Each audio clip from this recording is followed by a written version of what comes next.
I'm sorry if I'm speaking quietly, but I've got 2 minutes to speak to you before Jay's tea finished sleeping, and he's asleep upstairs. It is Tuesday the 29th, I think, 29th of May, and welcome to a new reading vlog.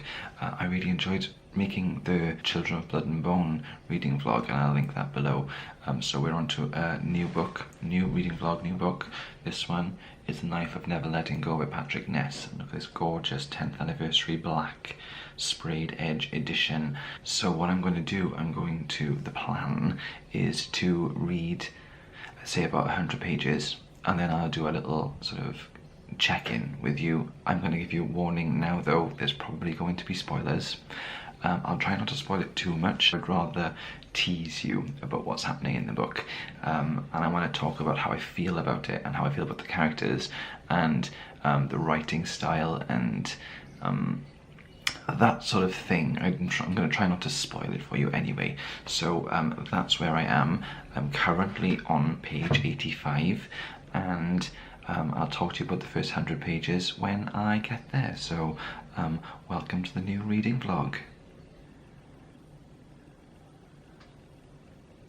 Hello everybody. So I have reached 100 pages into my reading of The Knife of Never Letting Go, and I just thought I would check in with you guys and let you know how I feel and what I have learned. So basic kind of plot details and about what's happened so far. So it's told with a boy called Todd, who is living in a... Oh, well, okay.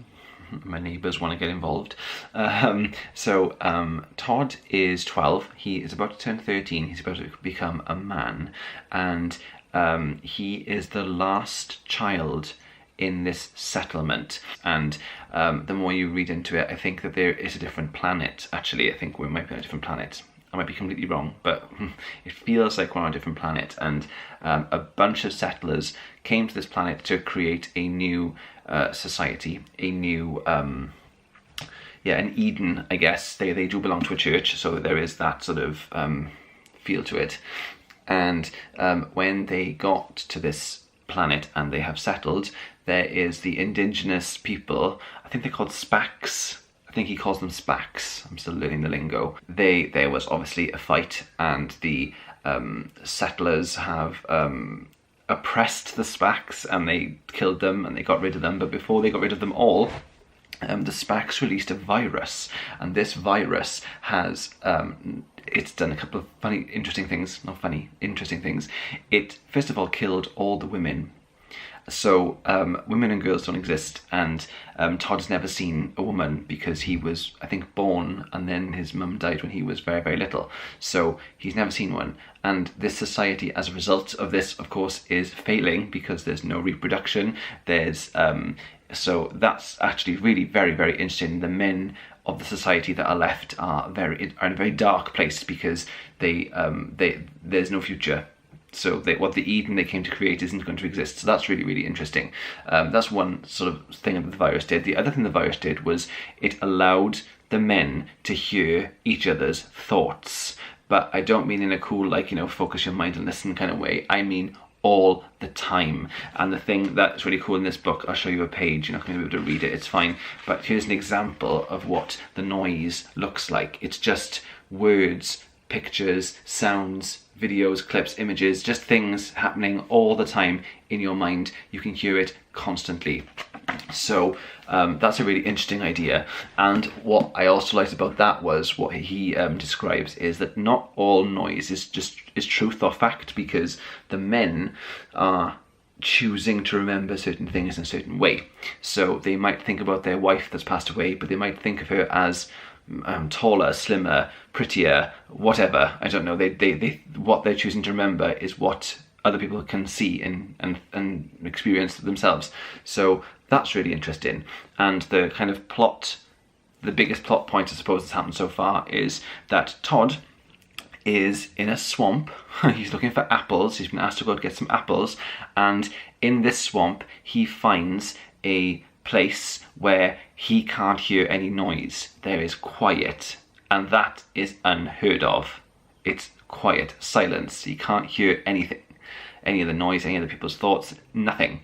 So he is walking back home after experiencing this, and the other villagers kind of hear it in his noise, and he gets home, and his parents, they're his kind of carers because his parents have died, and I love that they're two men. That's fantastic. And they get there, and he tells them what he's experienced, or they hear his noise and hear what he's experienced, and they have to get him a bag, and he has to run.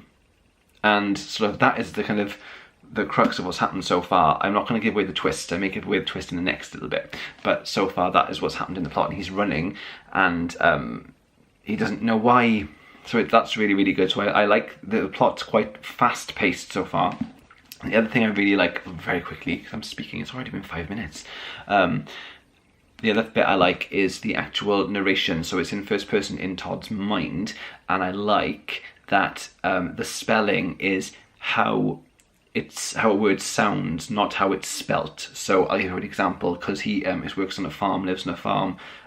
The word irrigation is spelt with S-H-U-N on the end, not, so shun, irrigation, not T-I-O-N. So lots of the spelling is how he hears words.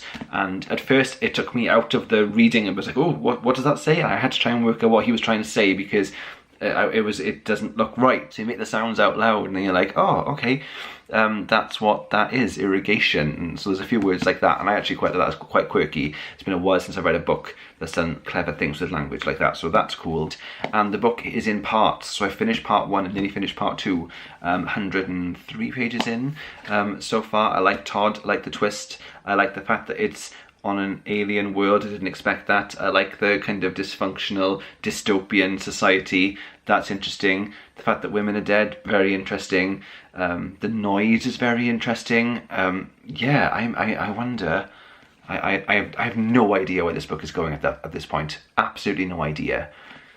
But what I do know is that what they've told Todd so far and what he's learned about his society, they've lied. There's more to what than what he knows is going on, and now he is aware that they've lied. So he is now thinking, what else have they lied about? Let's go and find out. So I'm going to go and find out too. I'll see you in 100 pages.